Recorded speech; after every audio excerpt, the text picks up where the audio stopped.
அஸ்ட்ரோபக்தி tax நேயர்களுக்கு astro KS ஐயங்காரின் பணிவான நமஸ்காரங்கள். மாத பலன் குரோதி வருஷம் பங்குனி மாதம் 2025 மார்ச் 15 முதல் 13/4/2025 வரலும் உண்டான காலகட்டம். பொதுவாகவே மாத பலன் அப்படின்னு சொல்லும் பொழுது இந்த மாதத்தினுடைய கோள் சாரம் என்ன, இந்த மாதத்தில் வரக்கூடிய விசேஷ நாட்கள் என்ன அப்படின்றதையும், உங்களுக்கு எந்தெந்த நாட்கள் சந்திராஷ்டம நாட்கள் அப்படின்றதை வச்சு இந்த மாதத்தை சொல்லுவோம். பொதுவாகவே மாத கிரகங்கள்னு சொல்லக்கூடிய சூரியன், செவ்வாய், புதன் மற்றும் சுக்கிரன், இந்த 4 கிரகங்களினுடைய மாற்றத்தை வைத்து அதன் அடிப்படையிலேயே இந்த பலன்கள் அமையும். இந்த மாதத்தில் பார்த்தடையானால் கோள்சாரத்தின் பிரகாரம், அதாவது நம்ம சூரியனை தொட்டு வரக்கூடிய மாதத்தை சௌரமான மாதம்னு சொல்லக்கூடியதை நம்ம ஃபாலோ பண்ணுறோம். ஆந்திரா, கர்நாடகா இந்த மாதிரியான ஸ்டேட், அதாவது மாநிலங்கள்லாம் பார்த்திங்கன்னா அவங்க சந்திரமான மாதங்கள் அப்படின்னு சொல்லக்கூடியதை ஃபாலோ பண்ணுறாங்க. சந்திரமான மாதம் அப்படின்னு சொல்லக்கூடியது பௌர்ணமிக்கு அடுத்த நாளோ அமாவாசைக்கு அடுத்த நாளோ வரக்கூடிய பிரதமையை எடுத்து மாதத்தின் முதல் நாளாக கொண்டு செய்யக்கூடியது. நம்ம சூரியன் ஒரு ராசியிலிருந்து அடுத்த ராசிக்கு போகக்கூடிய விஷயத்தை வச்சு தான் நம்ம மாதத்தை சொல்கிறோம், மாதம் பிறக்கிறத சொல்கிறோம். இப்போ பங்குனி மாதம் அப்படின்னு சொல்லும்போது கடைசி மாதம் இந்த குரோதி வருஷத்தில். இந்த மாதத்தினுடைய கோள்சாரம் என்னன்னு பார்ப்போம். இந்த மாதத்தில் காலபுருஷ தத்துவத்தின் 2வது வீடுன்னு சொல்லக்கூடிய ரிஷபத்தில் குரு, மிதுனத்தில் செவ்வாய், கன்னியில் கேது, அது தவிர பார்த்தடையானால் கும்பத்தில் சனி, மீனத்தில் ராகு, சுக்கிரன், புதன் மற்றும் சூரியன், 4 கிரகங்கள். இந்த மாதத்தில் வரக்கூடிய மாற்றங்கள் அப்படின்னு பார்க்கும்பொழுது புதன், அதாவது 18ஆம் தேதியே 18/3/2025 அன்றைக்கே வக்கரகதியில் கும்பத்துக்கு வந்துடுறார். இந்த மாதத்தில் செவ்வாய் 7/4/2025, அதாவது பங்குனி மாத கடைசியில் செவ்வாய் மிதுனத்திலிருந்து கடகத்துக்கு போகிறார். ஒரு வாரம் தான் இருக்கும். ஒரு செவ்வாய் போனதுக்கப்புறம் ஒரு வாரத்தில் மாதம் மாறிடுறது. புதன் இந்த மாதத்தினுடைய கடைசி, அதாவது 10/4/2025 அன்றைக்கி அவர் மீனத்துக்கு போயிடுறார். ஸோ இந்த மாதத்தில் மாற்றங்கள் அப்படின்னு சொல்லக்கூடியது அப்படின்னு பார்த்தோம்னா இந்த சில விஷயங்கள் தான். இந்த மாதத்தில் இருக்கக்கூடிய யோகங்கள்னு பார்த்தலையானால் குருவும் சுக்கிரனும் பரிவர்த்தனை பெற்று இருப்பது பெரிய ஏற்றம். அது தவிர புதன் ஆரம்பத்திலையும் சரி கடைசிலையும் சரி நீச்சமாய் போனாலும் நீச்ச பங்கம் அடைகிறது பெரிய விசேஷம். சனியும் ஆட்சி பெற்று இருக்கார் கும்பத்தில். இதனால் இந்த மாதத்தினுடைய பலன்கள் இதனுடைய பொறுத்து வருட கிரகங்களாக இருந்தாலும் மாத கிரகங்களுடைய விசேஷத்தை பொறுத்தே நல்ல ஒரு ஏற்றத்தை கொடுக்கும். சரி, இந்த மாதத்தில் வரக்கூடிய விசேஷ நாள் அப்படின்னு சொல்லக்கூடியது இந்த மாதத்தில் வரக்கூடிய பங்குனி அமாவாசை. பங்குனி அமாவாசைன்னு சொல்கிறது 29/3/2025 அன்றைக்கி சூரியனும் சந்திரனும் ஒரே பாகையில் ஒரே ராசியில் இருக்கும் பொழுது வரக்கூடியது பங்குனி அதாவது அமாவாசைன்னு சொல்கிறோம். 0 டிகிரி சூரியனும் சந்திரனும் இருக்கக்கூடிய காலகட்டம். அதற்கு அடுத்த நாளான பிரதமை தெலுங்கு வருடப்பிறப்பு, அதாவது யுகாதின்னு சொல்லக்கூடியது. தெலுங்கு பேசக்கூடியவர்கள், தெலுங்கு அதாவது ஆந்திரா, கர்நாடகா, தெலுங்கானா இவாள்லாம் இந்த புது வருடம் பிறப்பதாக சொல்லக்கூடியது யுகாதி, அதாவது அமாவாசைக்கு அடுத்த நாளை சொல்லக்கூடியது. தெலுங்கு வருடப்பிறப்பு பெரிய ஏற்றத்தோடு கொண்டாடக்கூடியது. இந்த மாதத்தில் பார்த்தாலேயானால் 7/4/2025, அதாவது 4/4/2025 அந்த அன்னைக்கு சந்தான சப்தமி அப்படின்னு சொல்லக்கூடியது. சந்தான சப்தமி அப்படின்றது பொதுவாகவே வளர்பிறை சப்தமி, 7ஆம் நாளை சப்தமி என்று சொல்கிறோம். வளர்பிறையில் பங்குனி மாதத்தில் வரக்கூடியது சந்தான சப்தமி. இந்த சந்தான சப்தமியில் விரதம் இருந்து இருப்பார்களே ஆனால் குழந்தை பிராப்தி ஏற்படக்கூடிய வாய்ப்பு. அதுவும் வெள்ளிக்கிழமையில் வரக்கூடிய சந்தான சப்தமியை கமல சப்தமின்னு சொல்கிறார். வெள்ளிக்கிழமையில் வரக்கூடிய சந்தான சப்தமிக்கு கமல சப்தமின்னு பேர். அந்த கமல சப்தமிக்கு ஒரே விசேஷம் என்ன அப்படின்னா, சூரியன் 7ஆவது நாளில் சப்தமியும் அதாவது பௌர்ணமி நிலவை நோக்கி செல்லக்கூடிய, அதாவது வளர்பிறையில் இருக்கக்கூடிய உங்களுக்கு சந்திரனும் இருக்கிறதுனால சூரியனை வலது கண் என்றும் சந்திரனை இடது கண் என்றும் சொல்கிறோம். அதனால் கண்ணில் பிரச்சனைகள் இருக்கக்கூடியவா அவர்கள் வந்து இந்த சந்தான சப்தமி என்றும் அந்த கமல சப்தமி, அதாவது வெள்ளிக்கிழமையில், இந்த வாட்டி வெள்ளிக்கிழமையில் வருது, அதனால் இந்த கமல சப்தமி அன்றைக்கி 4/4/2025 அன்றைக்கி கடவுளை தியானம் செய்து உபவாசம் இருந்து அந்த சந்தான சப்தமியை கொண்டாடினால் கண்டிப்பாக அவர்களுக்கு கண்ணில் இருக்கக்கூடிய வியாதிகள் பிரச்சனைகள் நிச்சயமாக அகலும். இந்த மாதத்தில் பங்குனி உத்திரம் மிகப்பெரிய விசேஷமான நாள். பங்குனி உத்திரம் அப்படின்னு சொல்லக்கூடியது ஸ்ரீரங்கத்தில் பெரிய விசேஷம், சேர்த்தி சேவையும் ஆகும். இந்த பங்குனி உத்திர நாள் அப்படின்னு சொல்லக்கூடியது 11/4/2025, அதாவது இந்த மாதத்தினுடைய கடைசியில் வருது. இது வந்து ஒரு பெரிய விசேஷம், அதாவது பெருமாளும் தாயாரும் சேரக்கூடிய அந்த ஒரு பெரிய விசேஷம் பங்குனி உத்திர நாள். வைணவர்களுக்கு பெரிய ஏற்றம், அதை தவிர சுப்பிரமணிய கடவுளுக்கு பெரிய ஏற்றத்தை சொல்லக்கூடிய நாளாக பங்குனி உத்திரம் சொல்கிறது. அதுவும் திருமணத்திற்கு உகந்த நாளாக சொல்லக்கூடியது பங்குனி உத்திரம். அதற்கு அடுத்த நாளான 12/4/2025 அன்றைக்கி பௌர்ணமி.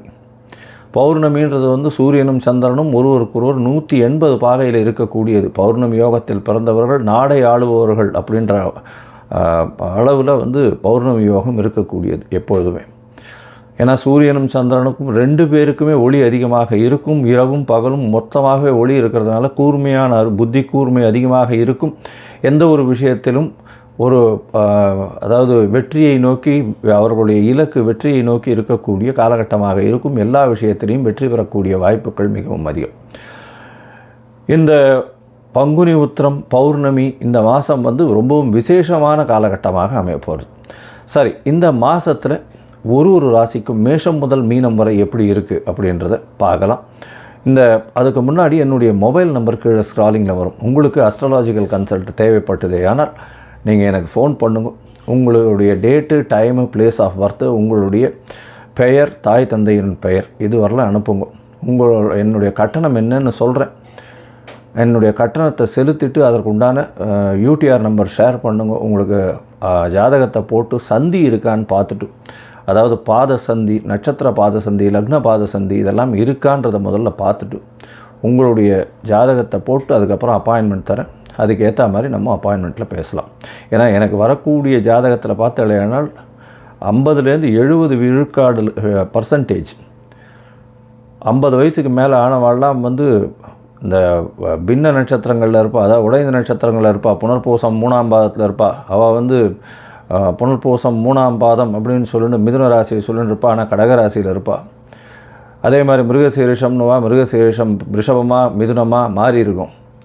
இந்த மாதிரி விசாக நட்சத்திரம் துலாமா இல்லை இது விருச்சிகமான்றது மாறி இருக்கும். இந்த மாதிரியான விஷயங்கள்னால அவளுடைய தசாபுக்தி அந்தரம் சூக்ஷ்மம் எல்லாமே மாறக்கூடிய வாய்ப்புகள் உண்டு.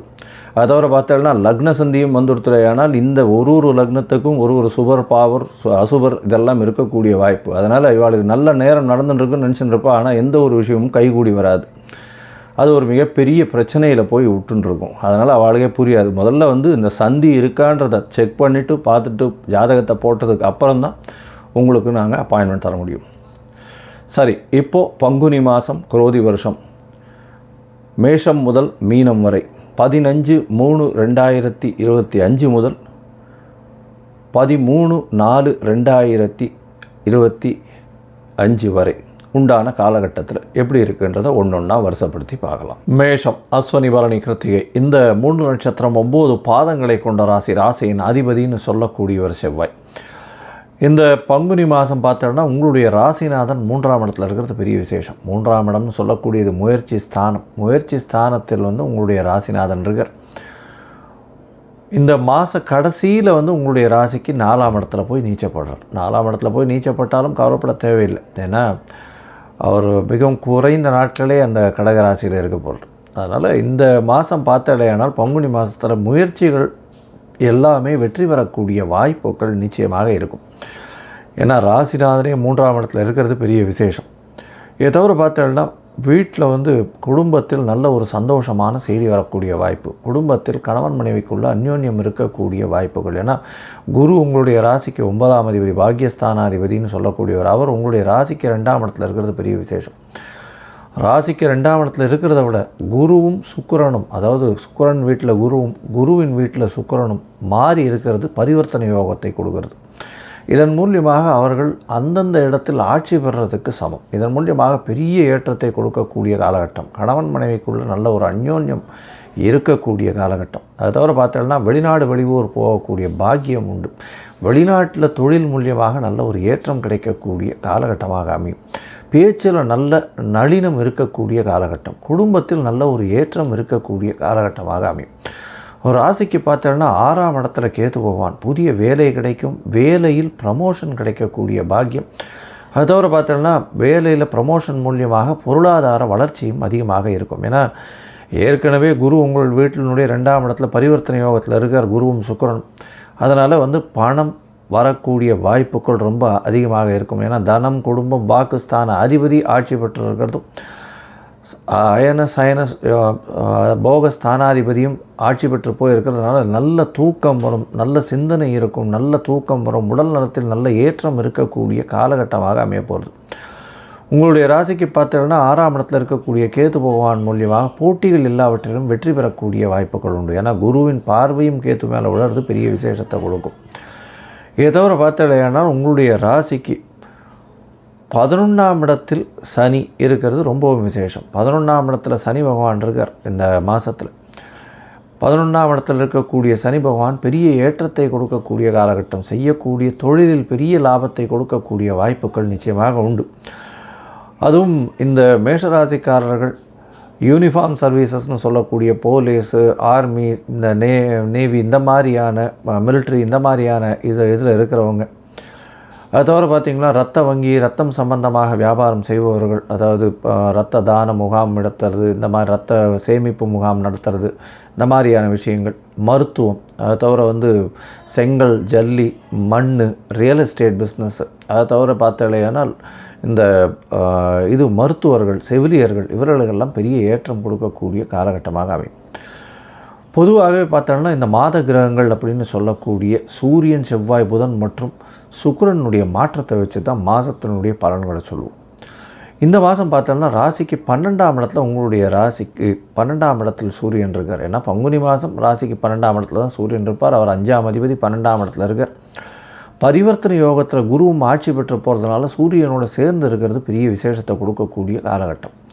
இதன் மூலியமாக குழந்தைகள் மூலியமாக நல்ல ஒரு ஏற்றமான செய்தி வரக்கூடிய வாய்ப்பு. குழந்தைகள் வெளிநாடு போகக்கூடிய பாக்கியம் இந்த மாதம் நிச்சயமாக ஒரு மேஷராசிக்காரர்களுக்கு. அது தவிர பார்த்தீங்கன்னா குழந்தைகள் மூலியமாக சுப செலவுகள் வரக்கூடிய வாய்ப்புகள் நிச்சயமாக உண்டு. உங்களுடைய ராசிக்கு பார்த்தோன்னா 12ஆம் இடத்துல இருக்கக்கூடிய புதன் நீச்ச போட்டு போனாலும் நீச்ச பங்கம் அடைகிறார். உங்களுடைய முயற்சிகள் எல்லாவற்றிலையுமே வெற்றி பெறக்கூடிய வாய்ப்புகள் நிச்சயமாக உண்டு. அதை தவிர புதிய வேலை கிடைக்கக்கூடிய வாய்ப்புகள், வேலையின் மூலியமாக வெளிநாடு, வெளியூர், வெளிமாநிலம், இவ்வளோ நாளாக வெளிநாடு போகணுன்னு பார்த்துட்டு இருக்கா ப்ராஜெக்ட்டுக்குன்னு இப்போ வெளிநாடு போகக்கூடிய பாக்கியம் நிச்சயமாக கிடைக்கும். உங்களுடைய ராசிக்கு பார்த்தோன்னா சுக்கிரனும் 12ஆம் இடத்துல இருக்குது. 12ஆம் இடத்துல சுக்கிரன் மறைவு கிடையாதுன்றது ஜோதிட சாஸ்திரம். ஏன்னா அவருடைய காரகத்துவத்தை அங்கே நல்லபடியாக பண்ணக்கூடியது. 12ஆம் இடத்தில் இருக்கக்கூடிய சுக்கிரன் நல்ல ஒரு ஏற்றத்தை கொடுக்கக்கூடிய காலகட்டமாக அமைய போகிறது. இதன் மூலியமாக கணவன் மனைவிக்குள்ளே நல்ல ஒரு அந்யோன்யம் இருக்கக்கூடிய காலகட்டமாகும். இம்போர்ட் எக்ஸ்போர்ட் பிஸ்னஸில் பார்த்தோம்னா நல்ல ஒரு ஏற்றம் இருக்கக்கூடிய காலகட்டமாகும் இந்த மாதத்தில் அமையிறது. இந்த மாதத்தில் பார்த்தோம்னா புதன், சுக்கிரன், அதை தவிர செவ்வாயினுடைய மாற்றம், சூரியனுடைய மாற்றம் எல்லாமே நல்ல ஒரு ஏற்றத்தில் இருக்கக்கூடிய காலகட்டம். இந்த முயற்சிகள் எல்லாமே வெற்றி பெறக்கூடிய வாய்ப்புகள் இந்த மேஷராசிக்காரர்களுக்கு பெரிய ஏற்றத்தை கொடுக்கக்கூடிய காலகட்டம்னு ஏற்கனவே சொல்லியிருக்கோம். இருந்தாலும் சில நாட்கள் தள்ளி வைக்கணும் அப்படின்றோம். அந்த சில நாட்கள்ன்றது சந்திராஷ்டம நாட்கள். இந்த சந்திராஷ்டம நாட்களில் முடிஞ்ச வரலும் வெளியூர், வெளிமாநில பிரயாணம் வேண்டாம். யாருக்கும் ஜாமீன் கையெழுத்து போடாதீங்க, புதிய முயற்சிகள் எடுக்காதீங்க. ஏன்னா சந்திர பகவான் மறைந்து இருக்கக்கூடிய காலகட்டத்தை சந்திராஷ்டமம்னு சொல்கிறோம். அதாவது உங்களுடைய ராசிக்கு 8ஆம் இடத்துல சந்திரன் வரும்பொழுது சந்திராஷ்டம காலம்னு சொல்கிறோம். 8ஆம் இடத்துல இருக்கிறது. இந்த காலகட்டத்தில் புதிய முயற்சி வேண்டாம், வெளியூர், வெளிமாநில பிரயாணம் வேண்டாம்னு சொல்கிறோம். இந்த காலகட்டம் எப்போ வருது அப்படின்னா 19/3/2025 21/3/2025 வரலும் உண்டான நாட்கள் சந்திராஷ்டம நாட்கள்னு சொல்கிறோம். ஒருவேளை நீங்கள் சந்திராஷ்டம நாட்களில் செய்ய வேண்டிய காரியங்கள், அதாவது புதுசாக ப்ராஜெக்ட் எடுக்க வேண்டிய கட்டாயத்துக்கு தள்ளப்பட்டீர்கள் அப்படின்னா சந்திர பகவானுக்கு உண்டான எளிய பரிகாரம்னு சொல்லக்கூடியது அருகில் இருக்கக்கூடிய சிவன் கோயிலில் அபிஷேகத்துக்கு உங்களால் முடிஞ்ச பால் வந்து கொடுத்துட்டு போங்க. சந்திராஷ்டமத்தின் தாக்கம் நிச்சயமாக குறையும். இந்த மாதத்தில் பார்த்தலையானால் இந்த மேஷராசிக்காரர்களுக்கு இந்த கடன் தொல்லை கொஞ்சம் இருக்கிறவங்க, நிச்சயமாகவே கடன் தொல்லை நிச்சயமாக இருக்கும். இவாளுக்கு வந்து லக்ஷ்மி நரசிம்ம வழிபாடு பண்ணுங்க, யோக நரசிம்மரை வழிபாடு பண்ணுங்க. யோக நரசிம்மரை போய் வழிபாடு பண்ணிட்டு வர்றதன் மூலியமாகும் செவ்வாய்க்கிழமை யோக நரசிம்மருக்கு நெய் தீபம் போடுங்க. பெரிய ஏற்றம் கிடைக்கக்கூடிய காலகட்டமாக அமைய போகிறது. அதை தவிர பார்த்தாலேயானால் இந்த சிங்கப்பெருமாள் கோவில் போயிட்டு வந்தாலும் அங்கே யோக நரசிம்மர் ஆலயம் இருக்குது. அந்த ஆலயத்தில் போயிட்டு அங்கே வந்து ஒரு நெய் தீபம் போட்டுட்டு வர்றதன் மூலியமாக உங்களுக்கு வந்த பிரச்சனைகள், வந்த கடன்கள் எல்லாமே நிச்சயமாக கம்மியாகும். அதுவும் செவ்வாய்க்கிழமையில் போங்க. செவ்வாய்க்கிழமையில் முடிஞ்ச அளவுக்கு காலங்காத்தாலேயே போயிட்டு வர்றதன் மூலியமாகவும் லக்ஷ்மி நரசிம்மருக்கு போய், அதாவது யோக நரசிம்மருக்கு போய் இது பண்ணிட்டு வர்றது, பானகம் பிரசாதம் இது பண்ணுறது, பிரசாதம் வைக்கிறது, இதெல்லாம் வந்து பண்ணலையானால் செவ்வாய்க்கிழமை அவங்களுக்கு வந்த கடன், வரக்கூடிய கடன் எல்லாமே கம்மியாகக்கூடிய வாய்ப்புகள் நிச்சயமாக உண்டு. மொத்தத்தில் பார்த்தலையானால் இந்த மேஷராசிக்காரர்களுக்கு ஏற்றமான காலம், குடும்பத்தில் நல்ல ஒரு சந்தோஷம், அமைதி இருக்கக்கூடிய காலம், சுப செலவுகள் அமையும், கணவன் மனைவிக்குள் அந்யோன்யம் இருக்கக்கூடிய காலகட்டம், முயற்சிகள் எல்லாம் கைகூடும், புதிய வேலை மாற்றங்கள் கிடைக்கும், ஏற்றங்கள் கிடைக்கும், புதிய வேலையில் உங்களுக்கு இன்க்ரிமெண்ட் கிடைக்கக்கூடிய, பொருளாதாரம் ஏறக்கூடிய வாய்ப்புகள் நிச்சயமாக உண்டு. தொட்ட இடத்திலெல்லாம் பணம் வரக்கூடிய வாய்ப்புகள் நிச்சயமாக இருக்கும். தொழிலில் அபரிமிதமான ஏற்றம் கிடைக்கக்கூடிய வாய்ப்பு, வெளிநாட்டு இன்வெஸ்ட்மெண்ட்டு மூலதனம் வரக்கூடிய வாய்ப்புகள் நிச்சயமாக உண்டு. தொழிலுக்காக பார்ட்னர்ஷிப், அதாவது எதிர்பாலினத்தவர் மூலியமாகவும், அதாவது பார்ட்னர் மூலியமாகவும், அதாவது கூட்டு தொழிலில் பெரிய வெற்றி கிடைக்கக்கூடிய காலகட்டமாகவும் இந்த மாதம் அமைய போகிறது. உடல் நலத்தில் நல்ல ஏற்றம் இருக்கக்கூடிய காலகட்டமாகவும் அமைய போகிறது. புத்தி கூர்மையின் மூலியமாக உங்களுடைய வேலையில் வெளிநாடு வெளியூர் போகக்கூடிய பாக்கியம் நிச்சயமாக கிடைக்கும்.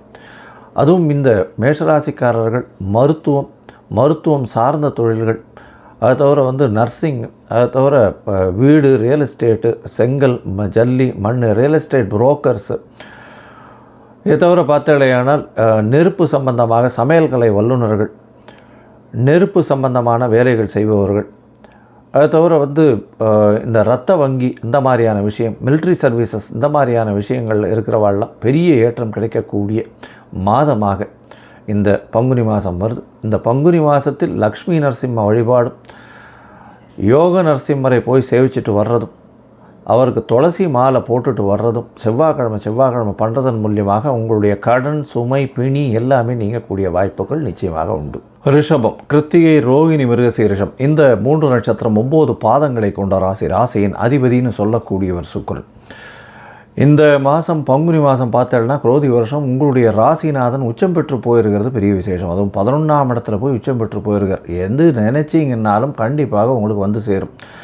எந்த இடத்தில், எந்த காலகட்டத்தில் எது வேண்டுமோ அது கண்டிப்பாக வந்து சேரும். அதாவது ஒரு 10 வயசு குழந்தைக்கு என்ன வேணுமோ அது நிச்சயமாக கிடைக்கும். 20 வயசு பசங்களுக்கு என்ன வேணுமோ அது கிடைக்கும். 30-35 வயசில் இருக்கிறவளுக்கு அவள் என்ன நினைக்கிறாளோ அது கிடைக்கும். அந்தந்த வயசுக்கு உண்டான நினைப்புகளுக்கு ஏற்ற மாதிரி அவர்களுக்கு நிச்சயமாக கிடைக்கக்கூடிய வாய்ப்பு. ஏன்னா 11ஆம் இடம் அப்படின்னு சொல்லக்கூடியது உங்களுடைய விருப்பத்தை நிறைவேற்றக்கூடிய இடமாக சொல்லக்கூடியது. அதுவும் சுக்கிரனே போயிருக்கார். படாடோபங்கள் நல்லபடியாக இருக்கும். அது தவிர வந்து ஒரு வேலையில் இன்க்ரிமெண்ட்டு, திடீர் பணவரவு, சந்தோஷத்தின் உச்சத்தில் இருப்பீங்க. கணவன் மனைவிக்குள்ளே நல்ல ஒரு ஏற்றம்.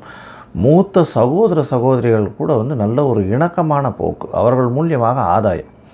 இந்த மாதத்தில் பார்த்தோன்னா உங்களுடைய ராசிநாதன் பரிவர்த்தனையில் ஆட்சி பெற்று போகிறார். நீங்கள் எடுக்கிற காரியங்கள் எடுத்த இடத்தில், எடுத்த நேரத்தில், எடுத்த எண்ணங்கள் போல் முடியக்கூடிய வாய்ப்புகள் நிச்சயமாக உண்டு. அது தவிர ராசியிலேயே குரு சப்தமத்தை பார்க்குறார். திருமண காலம் வந்தாச்சு. திருமணத்துக்கு பார்த்து கொண்டு இருப்பவர்களுக்கு இப்போ திருமணத்துக்கு ஃபிக்ஸ் பண்ணக்கூடிய வாய்ப்புகள், அதாவது ஃபிக்ஸ் பண்ணக்கூடியதுன்னா ஒரு இது ஜாதக பரிவர்த்தனையும் ஒரு இது வந்து போட்டு வைக்கிறது அப்படின்றது வந்து நிச்சயமாக நல்லபடியாக நடக்கக்கூடிய காலகட்டமாக இருக்கும். சித்திரை மாதத்தில் நிச்சயதார்த்தம் பண்ணி அதுக்கு அடுத்த மாதத்திலே கல்யாணமும் பண்ணக்கூடிய வாய்ப்புகள் மிகவும் அதிகமாக இருக்கும்.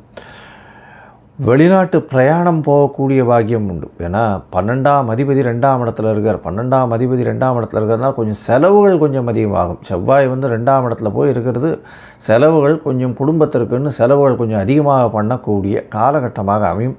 பண வருமானம் எவ்வளோ வருதோ அதுக்கு மேலே ஈக்குவலண்ட்டாக செலவழியக்கூடிய வாய்ப்புகள் மிகவும் அதிகமாக இருக்கும்.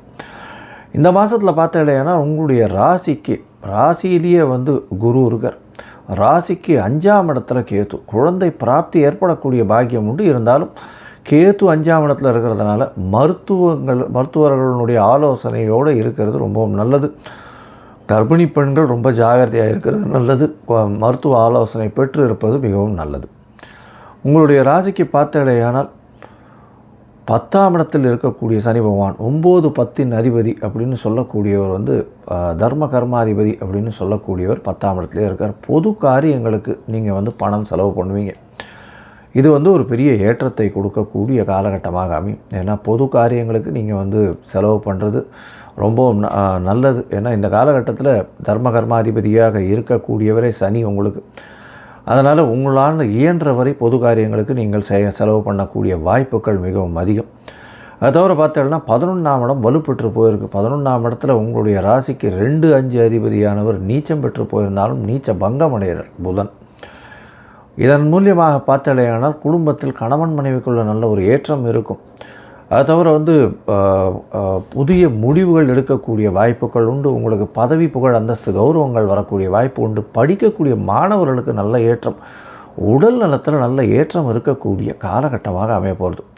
உங்களுடைய ராசிக்கு பார்த்தோன்னா 11ஆம் இடத்துலேயே ராகு இருக்கார். அதனால் வெளிநாட்டிலிருந்து வரக்கூடிய மூலதனம் நல்லபடியாக வரும்.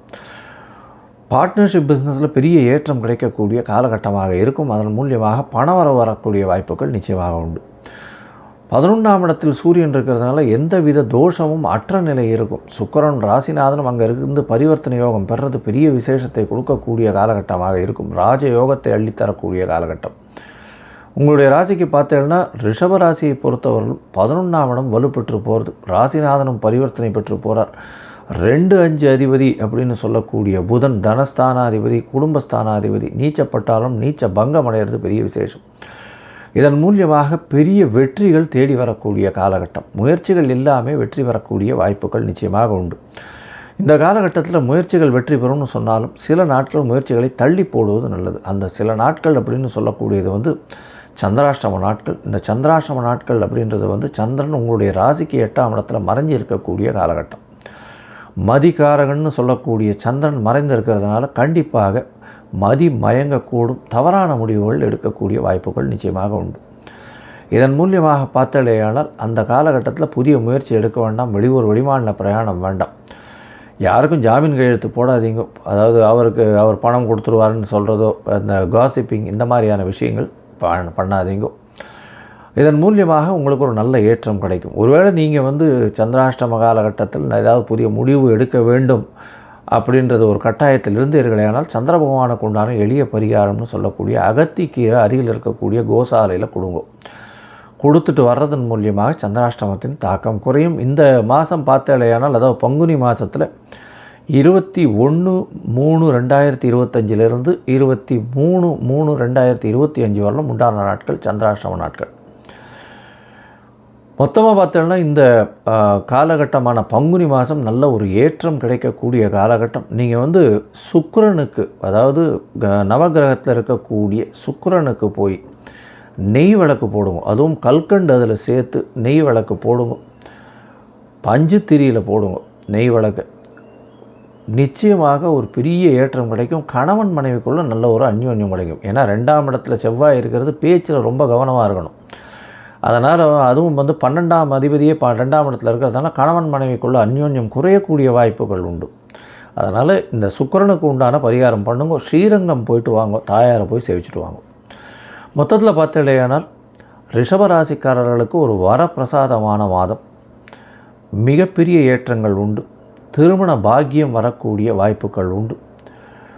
நினைத்த காரியங்கள் நினைத்த இடத்தில் நினைத்த நேரத்தில் நடக்கக்கூடிய காலகட்டம். குழந்தைகள் மூலியமாக பெரிய ஏற்றம் கிடைக்கக்கூடிய வாய்ப்பு. தாயின் உடல்நிலையில் நல்ல ஒரு ஏற்றம் இருக்கும். தந்தையின் உடல்நிலையில் நல்ல ஒரு ஏற்றம் இருக்கும். உங்களுடைய உடல்நிலையும் நல்ல ஒரு ஏற்றம் இருக்கக்கூடிய காலகட்டம். பண வரவிற்கு பஞ்சம் இருக்காது. வெளிநாடு வெளியூர் போகக்கூடிய வாய்ப்புகள் நிச்சயமாக வரும். வெளிநாட்டிலிருந்து திடீர் பணம் வரக்கூடிய வாய்ப்புகள் நிச்சயமாக இருக்கும். பேச்சில் கவனமாக இருப்பது மிகவும் நல்லது. படிக்கக்கூடிய மாணவர்களுக்கு நிச்சயமான வெற்றி உண்டு. போட்டித் தேர்வில் நிச்சயமான ஏற்றம் இருக்கக்கூடிய காலகட்டம். திடீர் பிரயாணம், வெளிநாடு போகக்கூடிய பாக்கியம், பொது காரியங்களுக்காக நீங்கள் நல்ல செலவு பண்ணக்கூடிய வாய்ப்புகள் உண்டு. இந்த ரிஷபராசிக்காரர்கள் கலைத்துறையில் இருப்பவர்களுக்கு பெரிய ஏற்றம் கிடைக்கக்கூடிய காலகட்டம். சின்னத்திரை பெரிய திரை காலர்களுக்கு நல்ல ஒரு ஏற்றம் இருக்கக்கூடிய காலகட்டம். இதை தவிர பஞ்சு, நூல், அதை தவிர வெள்ளிற ஆடை, பால் பதனிடும் பொருட்கள், இந்த மாதிரியான வியாபாரம் செய்பவர்களுக்கு பெரிய ஏற்றம் கிடைக்கக்கூடிய மாதமாக இந்த பங்குனி மாதம் அமைய போகிறது. நீங்கள் அருகில் இருக்கக்கூடிய ஸ்ரீரங்கம் போய் சேவிச்சிட்டு வர்றது ஒரு பெரிய ஏற்றத்தையும் மாற்றத்தையும் கொடுக்கும். அதை தவிர நவகிரகத்தில் இருக்கக்கூடிய சுக்கிரனுக்கு நெய் விளக்கு பஞ்சுத்திரையில் போடுவதும், அத்தோடு கல்கண்டு சேர்த்து நெய்யில் சேர்த்து போடுறதன் மூலியமாக உங்கள் கணவன் மனைவிக்குள்ள நல்ல ஒரு அந்யோன்யம் இருக்கக்கூடிய காலகட்டமாக அமையப்போகிறது.